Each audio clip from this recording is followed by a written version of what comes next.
how do the Giants maintain their status as an elite team? Not just how do they finish above 500, not how do they compete for a wild card spot, but they won 107 games in 2021. I still am trying to wrap my mind around the season that just was, but how do they do it again? How do they compete with the Dodgers, maybe win the division again? Where are they now, and how do they get there? So that's just one of a number of questions we're going to get to on today's Locked On Giants podcast.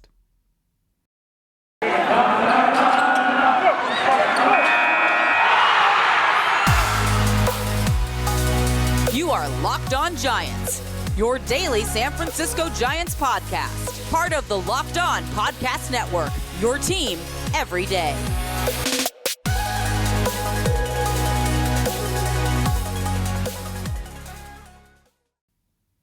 Hello and welcome to Locked On Giants, part of the Locked On Podcast Network, your every day. My name is Ben Kaspick. We provide episodes 3 days a week for now, talking about the San Francisco Giants in a way that's data-driven, but also simple, passionate, and accessible to all. I'm a former contributor for the baseball statistics and analysis websites Beyond the Box Score and Rotographs. I've been podcasting about the Giants since 2015, and I'm a lifelong fan. Thank you for making Locked On first listen every day. We're free and available on all platforms, now including YouTube. So check close to 1,000 subscribers. So if you could join that growing number of loyal viewers, I would really, really appreciate it. So anyway, coming up on today's show, we're going to continue the mailbag tradition. I remember last week or the week before talking about how we were definitely going to get to this next question first. So just jumping right in, the question comes from ARJNMPM, which I do not know how to pronounce, of course, who asks, what do you think, or what do they have to do to maintain their status as an elite team next season? So I thought this was an interesting one because it's not like, how do they compete? How do they finish above 500 again? How do they sneak into the playoffs? It's how do they maintain their status as an elite team? And something really random is just popping into my head. I want to get to that first, actually, which is that under the new collective bargaining agreement, it's possible that there's expanded playoffs. In fact, it may even be likely. We could see an increase from 10 to 14 teams. And so I hope this is not the case, but it's possible that the Giants not being super aggressive so far in free agency is because they believe that there will ultimately be expanded playoffs and that they're good enough to get into an expanded playoff right now, and they don't necessarily need to go crazy in order to have a higher seed because we don't even know what the structure would be.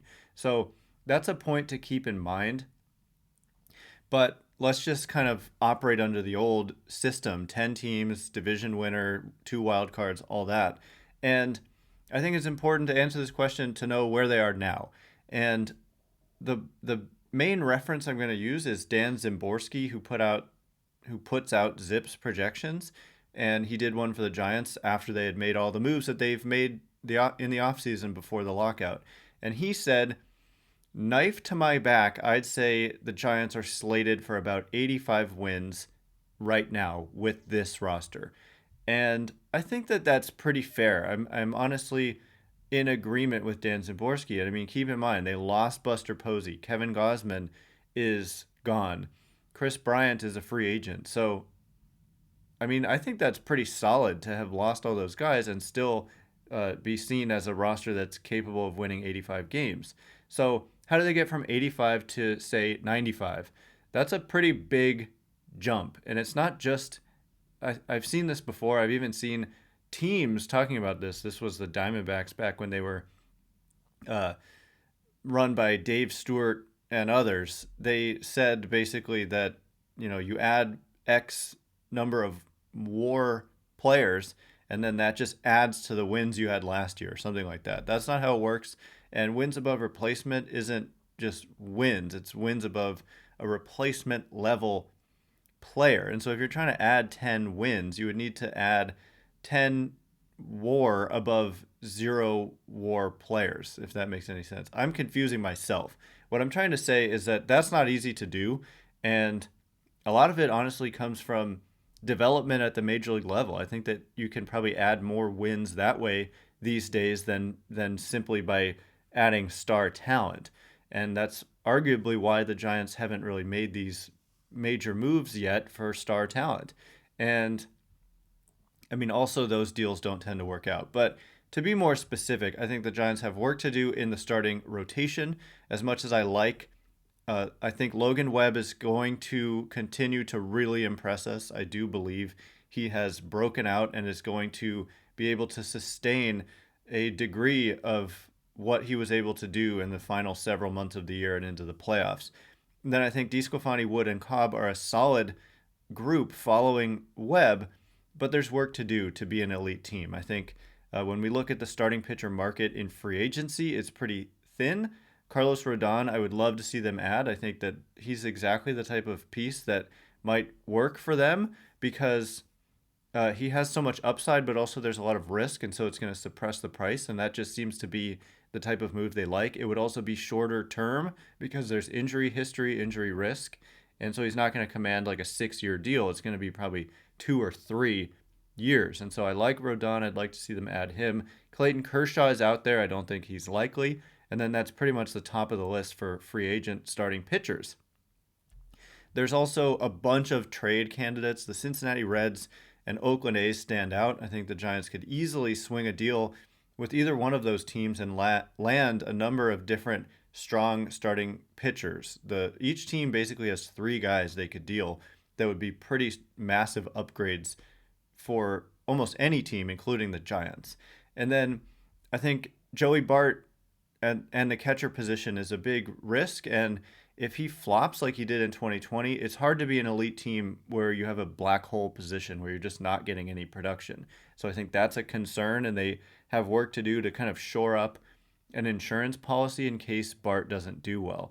And then I also think they need to make at least one more significant add on the position player side if they want to be an elite team.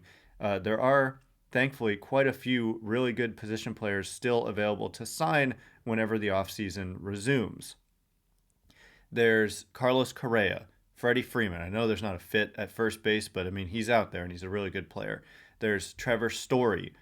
There's Michael Conforto, Nick Castellanos, Seiya Suzuki, Kris Bryant, Kyle Schwarber. There's a lot of quality players. Didn't even mention some guys I like as under the radar kind of guys like Tommy Pham. As an example, there's Nelson Cruz. If there's a universal DH, that's another thing to think about that could change under a new collective bargaining agreement. So I'll just say adding at least one of the pitchers, the 6 trade possibilities with the A's and Reds, or Kershaw or Rodon. Add one of those guys and then add at least one of those position players I mentioned.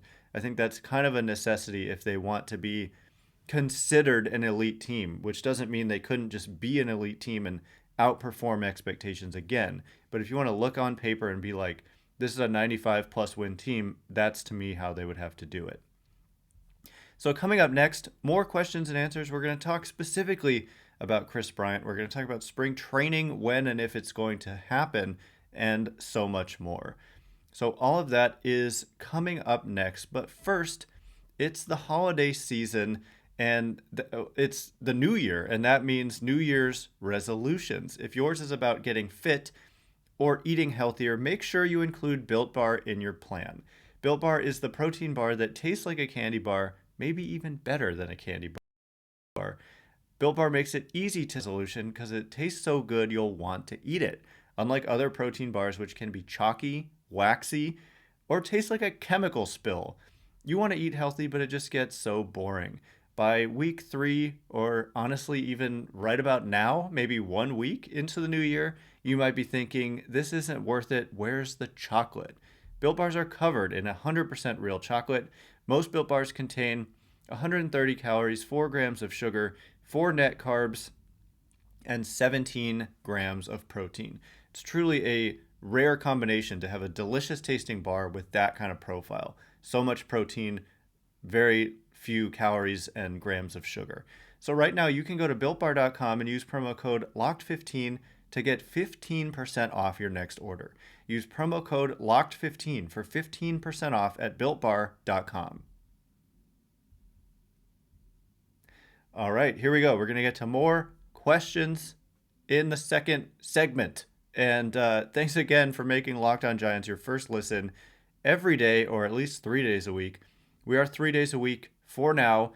The talk among the network, the instructions they've given us is that we're going to be 5 days a week in mid-February when pitchers and catchers report. But we don't know if pitchers and catchers are going to report in mid-February. So I'm not entirely sure what would happen under the circumstances of a delayed spring training, but eventually we'll be back to 5 days a week, but are 3 days for now.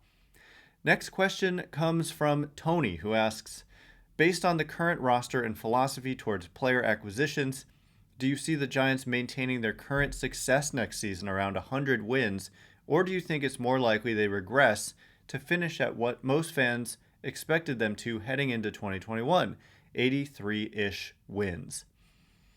I really think it's right in the middle. If they fall back to 83-ish wins, I think that would be a pretty significant disappointment coming off 107 wins and the NL West crown. It would be a disappointment for them as well. I'm sure that they would not be satisfied building out a roster that they think is only worth about 83 wins coming off the season they just had. It's a tall task. We have to remember where they were in 2019, 2020. To suddenly expect them to be a 90-plus win team every year would be a big deal, but that's kind of, they said after the 2020 season, we want to make the playoffs in 2021, and people thought that was crazy and kind of setting themselves up for failure. But they said they want expectations to be high on themselves. And what did they do? They won 107 games. And so expectations are officially high. So yeah, I think that would be a pretty big disappointment if they were about 83 wins. But also, I rarely call any team heading into a season a team I expect to win 100 plus games.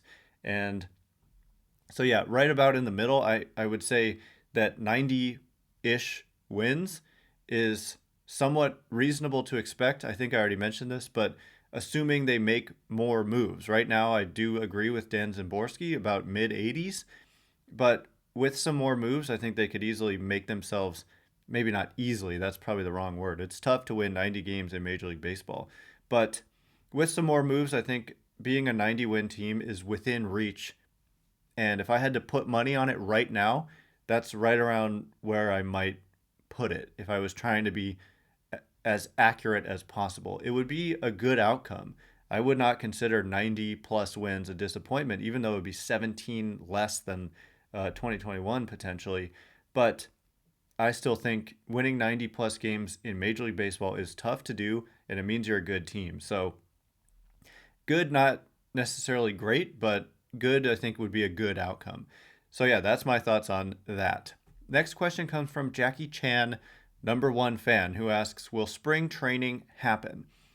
Yes, spring training will happen. They need spring training. They can't just skip it. As we saw in 2020 with the second spring training, which was about 3 weeks, it seemed to be not long enough because there were a lot of injuries. We don't know if that's necessarily why. It could have been the starting of spring training in the normal time in March 2020 and then the stopping because of COVID and then starting it again. But also it could have just been the faster than normal ramp up, which 3 weeks is much faster than usual for spring training. So they're definitely going to have spring training. It's just a matter of does it start on time? And if it does not, I do believe it would just be kind of a normal-ish spring training, maybe a little shorter than normal. But, in Arizona and Florida with fans, I think that they don't want to lose out on the influx of cash. Those teams don't. Those spring training facilities don't. And plus, the facilities are where they need to be. So there's all the equipment and the fields and all that. So the Giants will be in Scottsdale. There will be spring training. It's just a matter of when it happens. Of course, worst case scenario, spring training, or the season, I should say, doesn't even happen because of the lockout. That is the worst case scenario. I truly hope that it doesn't come to that, but it's on the table. Until they have a deal, they don't have a deal and there won't be any activity. So in that case, you would have to wait till next year, but I don't think that's going to happen. But they will definitely have spring training before they play regular season baseball. Next question comes from Chris, who asks, do we bring back Kris Bryant? And then Robert asks, what does the potential market for Bryant look like? Any chance he's back on a less than monstrous deal? And so this is a big question, and one that we've talked about quite a bit on this show throughout the offseason. We've had a number of sources, legitimate sources like ESPN, Fangraphs, MLB Trade Rumors. We've looked at the different contract predictions that they've put out there for Kris Bryant, and there's just a huge range in what these sources expect those players to ultimately earn. And I mean, for Kris Bryant, the range is from, what was it, 5 years, 90 million to like 8 years, 200 million. There's just a massive range. And so the average, the mean of those three sources was 6.33 years at 23.23 million per season. And that would come out over 6.33 years to $147.1 million total guaranteed. But again, ESPN predicted 5 years, 90 million. So more than almost any other player, and I think probably actually literally any other player, there's a huge range with Kris Bryant from 90 million to 200 million guaranteed. And so I think if his market emerges as one that may be sub 100 million, the Giants would be interested, very interested. And Bryant has expressed an interest in coming back. Don't know if that's just for, creating a new suitor and making sure there's a suitor. It's a kind of a Boras tactic, perhaps. Boras is his agent, but also he says he grew up a Giants fan and just loves the area and wants to be west, where his family is in, I think, Vegas. And so I think that bringing back Kris Bryant is a possibility if his market kind of tanks like that. But if he's around 200 million or even 150 plus million, I just don't really see that happening. And so it all depends on what the market looks like. There are some teams, the Mets, the Seattle Mariners, who make a lot of sense for Kris Bryant. And ultimately, I just have this feeling that he may end up with the Seattle Mariners and that they may pay, 150 million ish. Maybe I don't see him getting 200 million, but you never know. And the Mets and their owner have clearly expressed a willingness to spend big on the players they want. So we'll see. But I think that, the performance with the Giants and in recent years has been good, but not great. But he has that name of a great player. People think Kris Bryant, they think of a great player. So it'll be really interesting to see what that contract ultimately is. But the Giants are still in play, very much so. And it just remains to be seen where he ends up. So coming up next, more questions and answers. We're going to talk about a possible trade candidate. We're going to talk about Joey Bart a little bit more and what exactly to expect from him and more. So stay tuned for that. But first, BetOnline would like to wish you a happy new betting year as we continue our march to the playoffs and beyond. BetOnline remains the number one spot for all the sports wagering action for 2022. New year and a new updated desktop and mobile website. To sign up today and receive your 50% welcome bonus on your first deposit. You put in $100, they'll give you 50 on top of that. Just use our promo code LOCKEDON to get started. From football, basketball, hockey, boxing, and UFC, right to your favorite Vegas casino games, and of course, baseball once, we have baseball again. Don't wait to take advantage of all the amazing offers available for 2022. BetOnline is the fastest and the easiest way to wager on all your favorite sports. BetOnline is where the game starts. All right, here we go. We're going to get to our final round of questions for today. The next one comes from TVD4 Heisman. TVD4 Heisman. TVD4 Heisman, I got you now. Who asks, would Patrick Wisdom be a trade candidate, right-handed power guy who can play multiple positions and at 30 years old, hopefully wouldn't cost a premium. He's also from California. So Patrick Wisdom is a guy who kind of emerged on the scene with the Cubs in 2021. And where did he come from? He had bounced around. He had been a career minor leaguer, had kind of played a little bit in the major leagues with the Cardinals and the Rangers in 2018 and 2019, a little bit with the Cubs in 2020, and then in 2021 plays 106 games, hits 28 home runs. Power was his game. 2.3 Fangraphs wins above replacement in just 106 games. The issue is a 41% strikeout rate. And so for that reason alone, I'm just down on Patrick Wisdom. He's an interesting guy, a guy to like follow and see if he can reduce that strikeout rate. I mean, the power is legit. The guy had a 287 isolated power, which is slugging percentage minus batting average, and that is very good. League average is around like 172, and he was at 287. But 40.8% strikeout rate is just redonkulous. Like, I don't often use that word, but that's redonkulous. League average is around like 23%-ish, maybe 24, 22. But 40.8, that's just unheard of. I would wager to say that was probably the highest strikeout rate in Major League Baseball in 2021. Let's look. He played 106 games, so we're going to have to set our qualifier.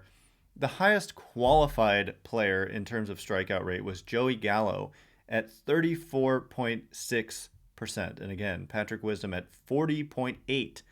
Just ridiculous. So let me set the minimum plate appearances. He had 375. So we'll set it to 350 and search by strikeout rate.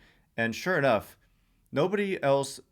The next highest was Mike Zunino at 35.2 and Wisdom at 40.8. So it's just really, really hard to sustain any kind of success when you're striking out that much. And so I have my serious doubts about him, and that's not really the type of game that the Giants value. So while he's an interesting player to watch in many ways, I just don't think that he would be a target for the Giants. Frank Schwindel, to me, is the more interesting kind of breakout player for the Cubs in 2021, but he's a first baseman, and the Giants have one. So I think the Cubs are content to just keep these guys and hope that if they can like repeat what they did last year, then they have more value. So to a team like the Cubs, it makes more sense, I think, to just hold on to these guys for now. Next question comes from OGC, who asks, for the jelly of it, what do you see as Jelly's future with the Giants? Starting pitcher, relief pitcher, tweener, or maybe a 3 innings reliever? Good question. I don't think just like straight up reliever, because he doesn't really fit that mold of a relief pitcher, because he's not a particularly hard thrower. He's not a particularly overpowering pitcher. Despite his size, he is 6'11", not a strikeout guy. And in fact, the steamer projection for Jelly at the major league level is a 6.5 strikeouts per 9, 16.4% strikeout rate. Like I said, for hitters, the average is about 23%. So of course, that's the average for pitchers as well. Well, if we're counting pitchers in the equation or not, it can change those numbers. But anyway, well below average strikeout projection. So I don't really see that as being a fit in the bullpen kind of in general. And he's never made a relief appearance in his minor league career. He's only ever been a starter. And so I do see him as a starter. He does have several pitches. He's not, when I think of a reliever profile, I think like hard fastball and a good secondary pitch like a slider. So I think they're going to work on Jelly as a starter, and that he would be kind of a back end guy. The thing is, do the Giants really have a need for like a back end starting pitcher? And so you could have him as one of the hybrid guys, maybe like a 3 inning starter / reliever. Certainly not, to me, a guy who's going to just be a 1 inning guy. Although, if his stuff can somehow play up in the bullpen, then that's a possibility. But to me, he just has a starter's profile, but it's not a front of the rotation profile. It's a more back of the rotation profile. But I think the Giants, more than most teams, can get creative. And so he could be a guy who's kind of a tweener, 3-inning reliever / starter. So I actually do not have time to get to these last few questions that I wanted to get to, asking about Joey Bart and what exactly to expect. So we'll have to save that for another time. Once again, my name is Ben Kaspick. You can follow me on Twitter at Ben Kaspick, Kaspick. If you like this show, please consider rating it, leaving a review, liking, commenting, subscribing, all of that good stuff. So thank you in advance, and thank you to everyone who's done so already. I can't wait to be with you again next week. We'll be back with 3 more episodes. Not sure exactly what days, but look out on Twitter. We're going to do another mailbag prompt, so look out on Twitter for that. Anyway, have a great weekend. Thanks again for listening. Stay locked on Giants.